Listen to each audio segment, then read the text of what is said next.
मिलेगा कि पंजाब का ब्राह्मण और पंजाब का चमार, इन दोनों का एक ही वंश है, एक ही वंश है, एक ही कुल के ये लोग हैं। ये बात बाबा साहब ने कही है, मैं नहीं कह रहा हूं अपनी तरफ से। बाबा साहब ने कहा पंजाब के ब्राह्मण का और पंजाब के चमार का एक ही वंश है, और मद्रास के ब्राह्मण का, मद्रास के पैरिया का, जिसको अछूत बोलते हैं वहां पर, उसका एक ही वंश है। तो साथियों, आपको ये मैं नहीं कहता, ये बाबा साहब ने कहा।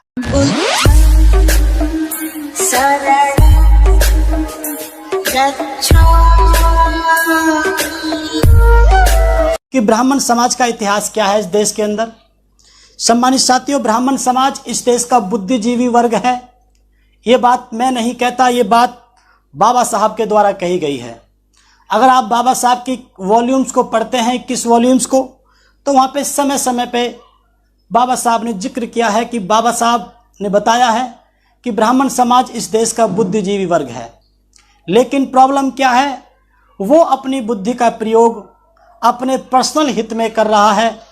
अगर ब्राह्मण पूर्व की भांति अगर अपनी इस बुद्धि का प्रयोग समाज हित में, देश हित में करे, तो इस देश को सोने की चिड़िया बनने से कोई दुनिया की ताकत रोक नहीं पाएगी। तो ये इस देश का बुद्धिजीवी वर्ग है, इस समाज का, कंप्लीट समाज का बुद्धिजीवी वर्ग है, उसको ब्राह्मण कहते हैं। सम्मानित साथियों, it was said by doctor Ambedkar. और नंबर 2, सम्मानित साथियों, मान्यवर साहब कांसीराम जी की अगर हम लोग बात करें, तो मान्यवर साहब कांसीराम जी ने ये कभी नहीं कहा कि इस देश को ब्राह्मणों ने बर्बाद किया है, लेकिन इतना जरूर कहा है हमारे पूरे मूवमेंट में कि अगर ब्राह्मण भाई चाहें तो इस देश को बर्बाद होने से बचा सकता है। क्यों? क्योंकि इस देश में सम्मानित साथियों, जन्म से लेकर मृत्यु तक ऐसा कोई काम नहीं है जिसको 95% लोग, जिसका ब्राह्मण की सहमति के बगैर कोई काम करते हों। बिना ब्राह्मण भाई की सहमति के इस देश में कोई काम नहीं करता, बच्चे के जन्म से लेकर के उसके मृत्यु तक। इसका मतलब ब्राह्मण को वो मानते हैं। तो अगर इतना माना जाता है, अब ब्राह्मण अपने इस मानने वाले प्रोसेस का अगर प्रयोग समाज के हित में कर ले, तो उससे देश आबाद हो सकता है। सम्मानित साथियों, और हम लोग यहाँ पे बताना चाहते हैं, अगर 97% समाज ब्राह्मण को फॉलो करता है, तो साथियों ये आज का मामला नहीं है। 3%, 3.5% वर्ग को, उसमें से अगर महिला वर्ग को हटा दिया जाए तो लगभग 2% वर्ग को 98% वर्ग इस देश का फॉलो करता है। तो फॉलो कोई दबाव में आके नहीं करवाया जाता है। जरूर ब्राह्मण भाइयों ने कभी सदकर्म किए होंगे, तब जाकर के सम्मानित साथियों इस देश ने के लोगों ने स्वीकृति दी है। इसलिए सम्मानित साथियों, बहुत से लोग कहते होंगे, मेरी बात को सुनेंगे तो कहेंगे कि यार ये जयप्रकाश, इनकी टीम कहाँ से ये बातें निकाल के लाई हैं। तो सम्मानित साथियों कि इन्होंने तो देश को ये किया है, वो किया है, तो आपको सम्मानित साथियों धीरे धीरे ये बात समझ में आएगी। साथियों, ये बात तब आपको ठीक से समझ में आएगी जब आप ये समझ पाएंगे कि आर्य और ब्राह्मण सम्मानित साथियों अलग अलग चीज हैं। जब हम आर्य को ब्राह्मण मान लेते हैं, तो तब हमें साथियों उसके हिसाब से, उनके कर्मों के हिसाब से ब्राह्मण भाई हमको दुश्मन की दृष्टि से हम उनको देखना शुरू करते हैं। लेकिन सम्मानित साथियों, आर्य अलग चीज है, ब्राह्मण अलग चीज है। ये कैसे अलग चीज है, इस बात को बता करके साथियों हम लोग आगे चलेंगे, फिर धीरे धीरे आपके सामने बिल्कुल तस्वीर साफ होती हुई चली जाएगी। सम्मानित साथियों, ब्राह्मण और आर्य अलग अलग कैसे हैं, ये आपको साथियों समझना बहुत जरूरी है, तब आपको हमारी सारी बात आगे समझ में आएंगे। साथियों, अगर हम लोग इतिहास का अध्ययन करते हैं, तो इतिहास में जो संघर्ष मिलता है साथियों आप लोगों को, वो आर्य बनाम अनार्य का मिलता है। आर्य बनाम अनार्य का संघर्ष मिलता है, ब्राह्मण बनाम गैर ब्राह्मण का संघर्ष नहीं मिलता है। संघर्ष जो मिलता है वो आर्य और अनार्यों के बीच में मिलता है। जो जिक्र मिलता है आपको इतिहास में, ब्राह्मण गैर ब्राह्मण के बीच में संघर्ष आपको नहीं मिलता है। ये आपको आगे और साथियों मिलेगा। इतिहास में आर्यों के आने का जिक्र है, ब्राह्मणों के बाहर से आने का जिक्र कहीं नहीं है। जहां भी आप पढ़ेंगे, जिन्होंने भी लिखा है, इंक्लूडिंग डिस्कवरी ऑफ इंडिया की बात अगर आप लोग कहें, जानते होंगे, उसमें नेहरू जी ने अगर अपनी बात कही है तो उन्होंने यही कहा है कि आर्य लोग बाहर से आए हैं, मध्य एशिया से बाहर से आर्य लोग आए हैं। ब्राह्मणों के बारे में साथियों नहीं कहा। और आर्य ब्राह्मण अलग अलग चीज है, ये मैं साथियों आपको बीच में आगे बताऊंगा। बाहर से विदेश से आने का जो जिक्र मिलता है वो आर्यों के आने का जिक्र मिलता है, ब्राह्मणों के आने का जिक्र नहीं मिलता है। जो लोग यहां तक भी सेटिस्फाई नहीं हो पाए हों हमारी बात से, वो अब समझ सकते हैं साथियों। अगर आप एनहिलेशन ऑफ कास्ट किताब को पढ़ते हैं बाबा साहब की को, तो उसमें आपको बीच में पढ़ने के लिए मिलेगा कि पंजाब का ब्राह्मण और पंजाब का चमार, इन दोनों का एक ही वंश है, एक ही वंश है, एक ही कुल के ये लोग हैं। ये बात बाबा साहब ने कही है, मैं नहीं कह रहा हूं अपनी तरफ से। बाबा साहब ने कहा पंजाब के ब्राह्मण का और पंजाब के चमार का एक ही वंश है, और मद्रास के ब्राह्मण का, मद्रास के पैरिया का, जिसको अछूत बोलते हैं वहां पर, उसका एक ही वंश है। तो साथियों आपको ये मैं नहीं कहता, ये बाबा साहब ने कहा है। बाबा साहब ने बताया है कि पंजाब के ब्राह्मण का, पंजाब के चमार का एक ही वंश है। अगर पंजाब के उनके हिसाब से सम्मानित साथियों, ब्राह्मण इस देश का निवासी है, मूल निवासी है, आर्य विदेशी है, लेकिन ब्राह्मण विदेशी नहीं है। जैसे अंग्रेज विदेशी हैं, ईसाई विदेशी नहीं है, इधर ईसाई यहीं के लोग हैं। जैसे मुगल विदेशी है, लेकिन मुसलमान विदेशी नहीं है। इस आधार पर सम्मानित साथियों, ब्राह्मण जो है वो यहीं का निवासी है। और ब्राह्मण को सम्मानित साथियों आप लोग अच्छी तरह से जानते होंगे। इसलिए जो इन्होंने स्थान प्राप्त किया था सम्मानित साथियों, जो ब्राह्मणों ने जो स्थान प्राप्त किया था इस देश के अंदर, तो साथियों उसको लेकर के जो संघर्ष जो सबसे पहले शुरू हुआ था वो महावीर के शासन का, महावीर के दौर में हुआ था। जैनियों का जब इस देश में वर्चस्व बढ़ा था महावीर के आने के बाद, तो उसके बाद में जो है इनका संघर्ष शुरू हुआ था, जैनियों का और ब्राह्मणों के अस्तित्व को लेकर के सम्मानित साथियों। और उस समय जब ब्राह्मणों का अस्तित्व साथियों जब खतरे में जा रहा था, जैनियों के माध्यम से खतरे में जा रहा था, तो उस समय हमारे ब्राह्मण भाइयों ने बुद्ध के पक्ष में खड़ा होने का निर्णय लिया। बुद्ध के पक्ष में खड़े हुए। अब बुद्ध के धम्म में, बौद्ध धम्म में उनको उचित स्थान मिला, तो वहां पे जाकर के सम्मानित साथियों आप लोग देख सकते हैं, अगर बौद्ध धर्म की रुकावट अगर ब्राह्मण रहे हैं, तो बौद्ध धर्म के प्रचारक भी ब्राह्मण भाई बहुत बड़ी मात्रा में रहे हैं। इस बात को साथियों आप लोग अच्छी तरह से समझ सकते हैं। तो ठीक उसी प्रकार से साथियों हम लोग बात को आगे भी बताएंगे। ठीक उसी प्रकार से जो संघर्ष चल रहा था, अगर आप लोग समझें तो रामायण महाभारत को अगर आप लोग साथियों समझ पाएं, तो वहां पर जो इन्होंने बड़े चालाकी से जो पेश किया है सम्मानित साथियों, जो संघर्ष जो किया है उसके अंदर राम का, परशुराम का और वशिष्ठ का, विश्वामित्र का जो संघर्ष किया है, इसमें अगर हम लोग उनकी बात करें, अगर हम लोग कृष्ण की बात करें, तो कृष्ण जो थे वो जैन थे साथियों। जो कृष्ण थे वो जैन थे, वो ब्राह्मण नहीं थे, यादव नहीं थे। अगर वो यादव होते, अगर आप लोगों को कहीं ऐसा महसूस हो वो यादव होते, वो शूद्र होते, तो गीता के अंदर शूद्र विरोधी बातें नहीं लिखी जाती। इसलिए सम्मानित साथियों बड़ी चालाकी से इस देश में ये सब सिस्टम चला है। इसलिए वही संघर्ष आज चल रहा है। उसी को लेकर के साथियों आपके बीच में जो हमारे मोदी जी जो हैं और शाह जी जो हैं, वो हिंदू नहीं हैं, वो दोनों जैन बनिया हैं सम्मानित साथियों। उन जैन बनियाओं के बीच में साथियों जो इनकी टीम है, आगे आपको साथियों जानकारी मिलेगी। यही संघर्ष चल रहा है, जिसको साथियों आप लोग ठीक से हम लोग को समझना बहुत जरूरी है। अगर हम लोग आरएसएस की बात करें तो ये बात आपको आगे साथियों समझने को मिलेगी। ये संघर्ष चलता रहा है, तो ये मैंने थोड़ा सा आपको अतीत के बारे में साथियों आपके बीच में बात रखी।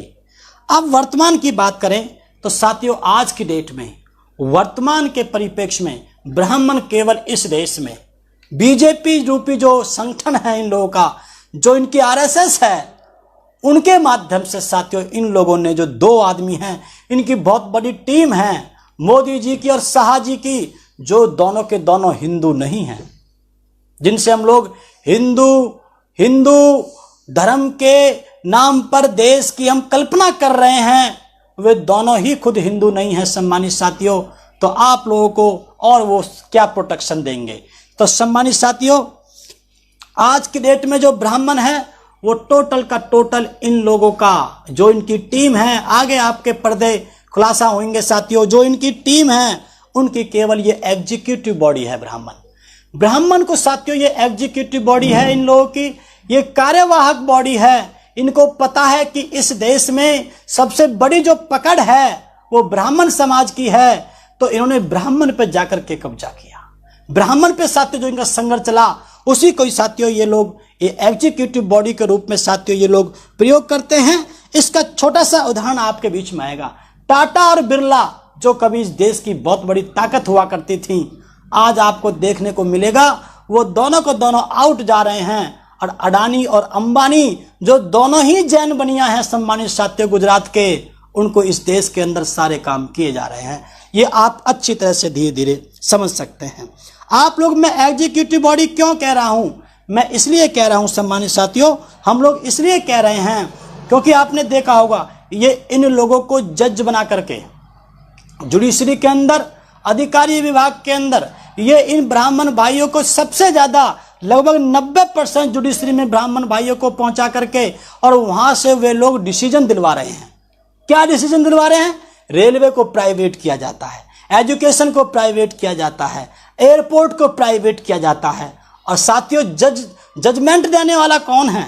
वो जो ब्राह्मण हमारा जज है, जो जजमेंट जो दे रहा है, जो डिग्री दे रहा है, वो हमारा ब्राह्मण भाई है। और ठेका किसको मिल रहा है? अडानी को और अंबानी को। ठेका मिल रहा है अडानी को और अंबानी को, और जो जजमेंट दे रहा है वो हमारा ब्राह्मण भाई बैठ करके दे रहा है। तो साथियों देखियो कितनी बड़ी चालाकी के तहत साथियों इन लोगों ने इस देश में ब्राह्मण के ऊपर कैप्चर किया हुआ है। दो लोग, इन लोगों की हिम्मत नहीं है। आरएसएस के अंदर साथियों मैं आपको बताना चाहता हूं, आरएसएस के जो हेड हैं मोहन भागवत जी, इनसे ऊपर 2 आदमी और हैं जो तुमको कभी दिखाई नहीं देते। इनके ऊपर 2 आदमी और हैं जो आपको कभी दिखाई नहीं देते। ये तो तीसरे नंबर के हैं मोहन भागवत जी। आज की डेट में मोहन भागवत जी अगर बीजेपी के ऊपर कमांड पकड़े हुए हैं, उनकी आरएसएस अगर बीजेपी पे कमांड पकड़ी हुई है, तो इनके ऊपर उन्हीं के 2 आदमी बैठे हुए हैं सम्मानित साथियों। इसलिए आज की डेट में आप देख सकते हो, आपको उदाहरण भी मिल जाएगा सम्मानित साथियों, किस प्रकार से कैप्चर किया हुआ है। पूरी बीजेपी को कैप्चर किया हुआ है इन लोगों ने, आप समझ सकते हो। हमारे कभी 2 ब्राह्मण नेता हुआ करते थे बीजेपी के अंदर, सबसे बड़े लाल कृष्ण आडवाणी जी और अटल बिहारी वाजपेयी जी। आज सम्मानित साथियों, एक तो हमारे जीवन में, हमारी जिंदगी इस जीवन में रहे नहीं, वो तो स्वर्ग को चले गए। दूसरा आडवाणी जी की कितनी बड़ी बेइज्जती है इस देश में। आज कोई भी ब्राह्मण नेता की कुव्वत नहीं है जो एक भी फैसला अपने हिसाब से ले सके। आज किसके फैसले चलते हैं? उन्हीं दोनों के फैसले चलते हैं, और दोनों के दोनों हिंदू नहीं हैं, दोनों ब्राह्मण नहीं हैं, दोनों जैन बनिया हैं। इसका हिस्ट्री आप जाकर के साथियों गुजरात से ले सकते हो। इसलिए मेरा आप लोगों से निवेदन है, खासतौर से ब्राह्मण भाइयों को आपको साथियों जाकर के समझाना है कि आप लोगों को केवल छाछ मिल पा रही है इस देश के अंदर, बाकी मलाई चाटने वाले लोग तो ये गुजरात के जैन बनिया हैं। एक तो बनिया, ऊपर से जैन। साथियों ये बहुत खतरनाक अलग बात है, जैन बनिया होना साथियों ये बहुत बड़ी बात है। तो इसलिए मेरा आप लोगों से निवेदन है, ब्राह्मण भाइयों को आपको समझाना है कि इन बातों को साथियों आप लोगों को समझने की बहुत ज़्यादा जरूरत है। और साथियों मैं ब्राह्मण भाइयों से आप लोग जाकर के निवेदन करें, उनको जाकर के बताएं। कोई साथी देख रहे हों तो इस बात को साथियों उन लोगों को अध्ययन करने की जरूरत है। बाबा साहब ने जब अपने समय में कहा था कि ये जातिवाद का बीज, ये जातिवाद का जहर इतना खतरनाक साबित हो रहा है इस देश के अंदर, अगर सम्मानित साथियों इनको कभी अगर इस पर रोक नहीं लगाई गई, अगर इस पर रोक नहीं लगाई गई, तो ये जातिवाद का बीज इस देश में एक दिन ब्राह्मण को भी डसने का काम करेगा। इसलिए सम्मानित साथियों आज उसका स्थिति आपके बीच में है। जहां तक भी मुझे जानकारी मिली है कि जब से ये बीजेपी की सरकार उत्तर प्रदेश में बनी है, 600 एनकाउंटर हुए हैं, जिसमें से 400 केवल ब्राह्मण भाइयों के एनकाउंटर हुए हैं। एक छोटी सी बात आपके बीच में भी चल रही थी, जिसको लेकर मुद्दा गरमाया था सम्मानित साथियों, जो कानपुर की जो घटना थी विकास दुबे वाली, उसको लेकर साथियों आप लोग अच्छी तरह से जानते हैं। जिस साथी ने सरेंडर कर दिया हो उस साथी का छाती पे गोली का मतलब क्या है आप जानते हैं। मैंने आप लोगों से सुना है कि चल रहा था भाई हमारा वो सफारी में और गाड़ी पलटी हुई मिली हमें टीयूवी, ना आगे वाली गाड़ी को कोई दिक्कत आई ना पीछे वाली को कोई दिक्कत आई, बीच में रुकी गैप को लेकर, जैसे कि वो पहले से ही पलटी हुई गाड़ी थी। ऐसे थी जैसे वो पहले से ही पलटी हुई गाड़ी थी और उसमें से सफारी में से उसको निकाला गया हो और उसके बाद में सामान्य साथियों उसको गोली मारी गई हो। तो जिसने एनकाउंटर जो हुआ है वो फर्जी जो हुआ है, अगर उसका एनकाउंटर मुठभेड़ में हो जाता तो समाज को कोई दिक्कत नहीं थी, लेकिन जब उसने सरेंडर कर दिया तो साथियों फिर उस प्रकार से करना वो उचित नहीं था। इस बात को लेकर के ब्राह्मण समाज में रोष है सम्मानित साथियों। रही बात उनकी, अगर आप लोग ये कहें कि बदमाशों को तो सजा मिलनी चाहिए, तो साथियों राजा भैया से बड़ा बदमाश नहीं था वो भाई, राजा भैया से बड़ा बदमाश नहीं था। आदरणीय बहन जी ने राजा भैया को दंड भी दिया लेकिन कानून के तहत दिया, एनकाउंटर नहीं कराया, कानून के तहत दिया सम्मानित साथियों। और आप जानते हैं कानून के तहत में कहीं पर नहीं लिखा हुआ है कि आप किसी का मकान तोड़ देंगे, आप किसी की गाड़ी तोड़ देंगे। वो क्या वजह है आप अच्छी तरह से जानते होंगे। एक कानून का प्रोसेस है, ज्यादा से ज्यादा जाकर के आखिर में समन देने के बाद, नोटिस देने के बाद, वारंट निकलने के बाद ज्यादा ज्यादा आप चौथे स्टेप पे जाकर के आप लोग अटैचमेंट कर सकते हैं, जब्त कर सकते हैं किसी की प्रॉपर्टी को, लेकिन तोड़ने का अधिकार नहीं होता है। तो ये सब सिस्टम क्या था ये साथियों आप अच्छी तरह से समझ सकते हैं। इसलिए मेरा ऐसा मानना है, जो लोग ये सोचते हो कि सीएम योगी जो हैं ये ब्राह्मण विरोधी हैं, मुझे तो ऐसा लगता है कि ये ब्राह्मण विरोधी नहीं है, बीजेपी ही ब्राह्मण विरोधी है सम्मानित साथियों। आज की डेट में भाजपा ही ब्राह्मण विरोधी है साथियों। ये देश में संघर्ष करना चाहते हैं और अपना आप आराम से ये मलाई चाटना चाहते हैं, जिनके बारे में साथियों हम लोगों ने आपको आगे बताया है। तो ये लोग क्षत्रिय जो लोग कह रहे हैं कि क्षत्रिय जो है ब्राह्मण विरोधी है, मुझे ऐसा लगता है एक अयोग्य बाबा और अयोग्य को अगर इस देश में सत्ता पे पहुंचाया गया है बीजेपी के द्वारा, वो इसलिए पहुंचाया गया है कि योग्य आदमी क्या क्षत्रिय समाज में योग्य लोग और नहीं थे जिनको सीएम बनाना चाहते, अगर क्षत्रिय समाज को सीएम बनाना चाहते तो क्या और क्षत्रिय नहीं थे। लेकिन बाबा को आपने देखा होगा जब से ये दोनों लोग आए हैं तब से सम्मानित साथियों बाबाओं को सांसद बनाया जा रहा है। अरे मेरे दोस्तों, बाबाओं को क्षेत्र में अलग काम करने दिया जाए, उसी समाज के बुद्धिजीवी नौजवान साथियों को निकाल करके सांसद बनाया जाए, जिससे कि देश का विकास हो सके। इसलिए मेरा ऐसा मानना है कि योगी जी ब्राह्मण विरोधी नहीं है, मेरा ऐसा मानना है कि भारतीय जनता पार्टी ही ब्राह्मण विरोधी है और ये तो एक बेचारे माध्यम है। इसलिए सम्मानित साथियों ये हमने आपको वर्तमान के बारे में, ब्राह्मण समाज के बारे में बताया। आगे साथियों भविष्य को लेकर के हम साथियों आपको बताना चाहते हैं। हमने आपको पहले भी बताया, जब वे दोनों लोग ही खुद हिंदू नहीं हैं तो उस देश में वो इस देश में हिंदुत्व का राज कैसे कायम करना चाहेंगे। वे दोनों ही जैन बनिया हैं तो साथियों वो कैसे करना चाहेंगे। तो इसलिए ब्राह्मण भाइयों को, क्षत्रिय भाइयों को, ओबीसी भाइयों को, एससी भाइयों को हिंदुत्व का चोला पहना करके इस देश में ब्राह्मण को अपने पक्ष में लेकर के, क्योंकि ब्राह्मण की कमांड है इस देश के ऊपर, समाज में कमांड है, उस कमांड का ये लोग मिसयूज करके सम्मानित साथियों इस देश में अपना जो इनका जो संघर्ष था पहले वाला जो मैंने आपको बताया था, उसको साथियों ये लोग उस संघर्ष में जीतना चाहते हैं। और साथियों आप लोगों को जानकारी होगी, अगर इस देश में से शिक्षा को समाप्त करवाया जा रहा है इन लोगों के द्वारा, अगर इस देश में से शिक्षा को समाप्त कर दिया जाएगा तो इस देश में ब्राह्मण का अस्तित्व नहीं रहेगा। जब भी किसी आदमी के जीतने हारने के बारे में जानकारी बनती है जब उसमें दौड़ने वाले लोग बहुत हों। साथियों ये लोग क्या कर रहे हैं, ये इस देश में मनुष्य एक सामाजिक प्राणी है, इस चैप्टर को समाप्त करके मनुष्य एक आर्थिक प्राणी है कार्ल मार्क्स के हिसाब से, वो इस बात को इस देश में लागू करना चाहते हैं। और मैं आपको बताना चाहता हूं, अगर इस देश की मेंटलिटी, समाज की मेंटलिटी ये रहेगी कि मनुष्य एक सामाजिक प्राणी है, तो इस देश में ब्राह्मण का वर्चस्व रहेगा, ब्राह्मण का अस्तित्व रहेगा। अगर शिक्षा जिंदा रहेगी तो तभी तो शिक्षित आदमी को बड़ा माना जाएगा। सारे अनपढ़ लोग किसी शिक्षित के किसी को अपनी इंपॉर्टेंस नहीं दे सकते। इसलिए साथियों, मनुष्य एक आर्थिक प्राणी है।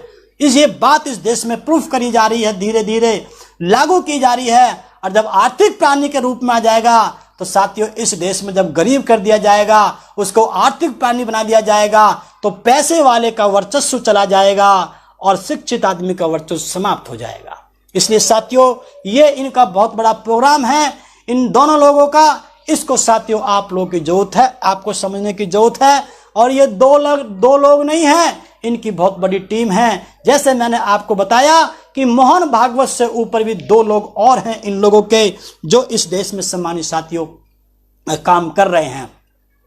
और रही बात पैसे की, आप जानते हैं सारे के सारे ठेके, सारे के सारे जितने भी काम धंधे हैं, वो सारे के सारे प्राइवेट करके अडानी अंबानी जैसे पूंजीपतियों को दिए जा रहे हैं। सारा का सारा पैसा आज की डेट में 90% पैसा लगभग जो है सम्मानित साथियों, वो जैन बनियाओं के हाथ में पहुंच चुका है, अडानी अंबानी जैसे लोगों के हाथों में पहुंच चुका है। इसलिए मेरा आप लोगों से निवेदन है कि आप साथियों इस बात को समझते हुए, और रही बात अगर आपकी जमीन की, आप ये सोचें कि हमारे पास जमीन है, अगर इस बात को साथियों आप लोग सोचें तो जमीन तो सम्मानित साथियों सरकार की होती है, जिसकी सरकार उसकी जमीन होती है। इसलिए मेरा आप लोगों से निवेदन है, ब्राह्मण भाइयों को, क्षत्रिय भाई को भी साथियों इसमें समझने की बहुत जरूरत है।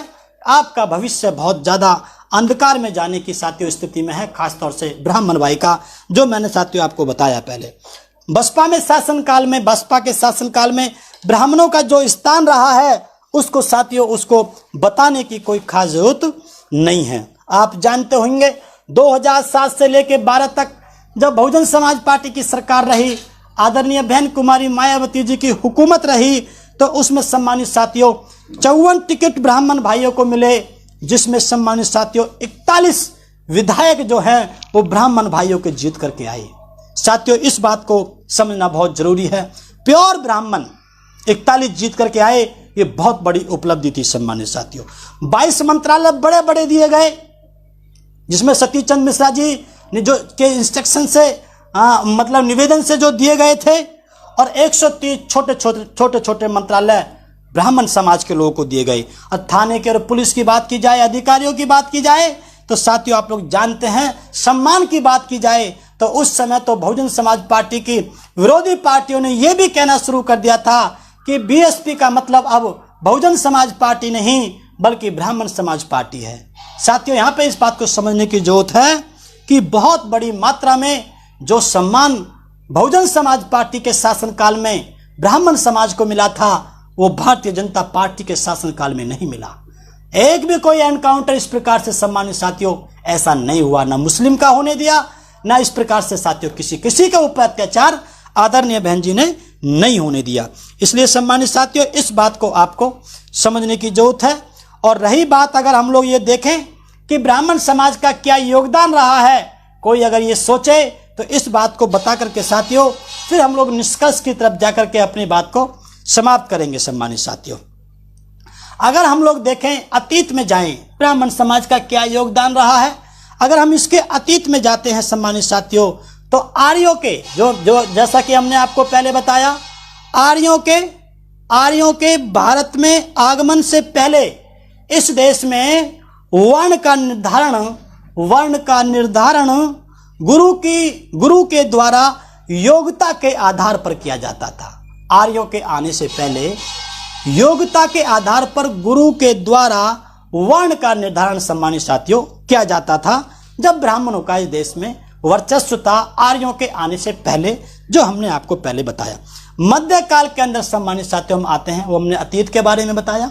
मध्यकाल में अगर साथियों हम लोग आते हैं तो बुद्ध के 5 शिष्यों से लेकर के, अगर मैंने पहले भी बताया, बुद्ध के 5 शिष्यों से लेकर के अगर बौद्ध धर्म के प्रचार में अगर ब्राह्मण भाई आए हैं, तो साथियों प्रचार करने का काम भी सबसे ज्यादा ब्राह्मण भाइयों ने किया है। ये साथियों आपको अगर आप लोग त्रिपिटक पढ़ेंगे, ये सब चीजें गाथाएं पढ़ेंगे, तो सम्मानित साथियों आप इन चीजों को अच्छी तरह से समझ पाएंगे सम्मानित साथियों।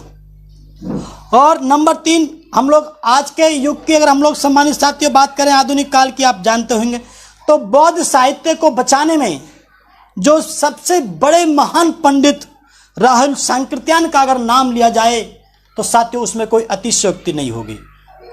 बौद्ध धर्म के जितना भी इतिहास है उसको बचाने के लिए सबसे बड़ा जो काम किया है, जो कि राहुल सांकृत्यायन है, जो कि ब्राह्मण समाज से थे सम्मानित साथियों। तो ये भी आपको समझने की साथियों जरूरत है। आप लोग बाबा साहब के दौर में जाएं तो आप समझ सकते हैं साथियों, अगर विरोध बाबा साहब का ब्राह्मण भाइयों ने किया है तो समर्थन में भी ब्राह्मण भाई उतरे हैं। चाहे उनके टीचर को लेकर के बात हुई हो, बाबा साहब के टीचर खुद ब्राह्मण थे, जिन्होंने बुद्ध की चरित्र की जो किताब दी थी, बौद्ध चरित्र की जो किताब दी थी, वो भी खुद वो ब्राह्मण टीचर थे। सम्मानित साथियों, महाड़ तालाब की बात की जाए, काले राम मंदिर के आंदोलन की बात की जाए तो भाइयों ने उनके बहुत बड़ा सहयोग किया था बाबा साहब का। इसलिए साथियों आगे चल करके अगर देखा जाए तो 2007 के जो चुनाव था उसमें ब्राह्मण भाइयों का जो जीत करके आना हुआ और जो सरकार बनाई, पूर्ण बहुमत की इतिहास रचने का काम किया, तो साथियों उसमें ब्राह्मण भाइयों का बहुत बड़ा योगदान था। और आप अच्छी तरह से जानते हैं, हमने आपको बताया टोटल 41 विधायक तो केवल ब्राह्मण थे, जिनके सिग्नेचर से सम्मानित साथियों आप लोगों के स्मारक बने, इस देश में इतिहास रचा गया।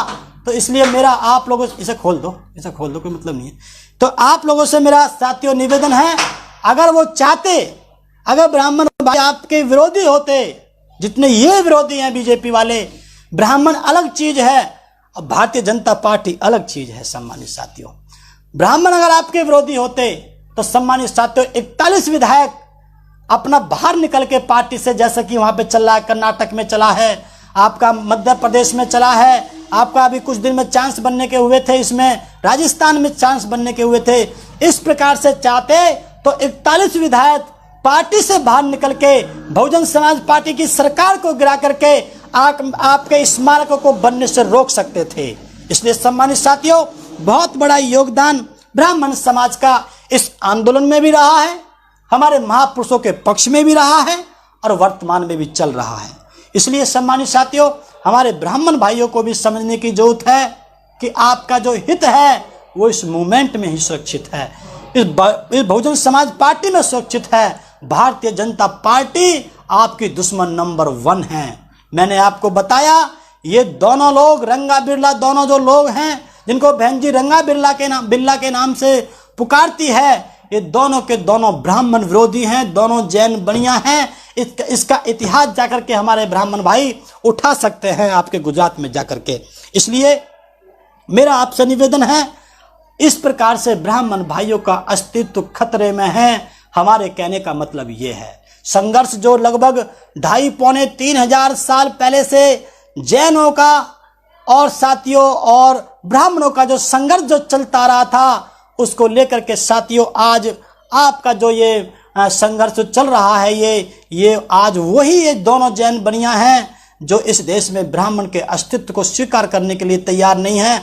आज पूरी की पूरी भारतीय जनता पार्टी को सम्मानित साथियों सारे नेताओं से मुक्त कर दिया। अटल बिहारी वाजपेयी जी की विचारों की जीते जी नहीं चलने दी सम्मानित साथियों, बाकी ढकोसले देने का काम किया कि हमने ये निकाला, हमने वो निकाला।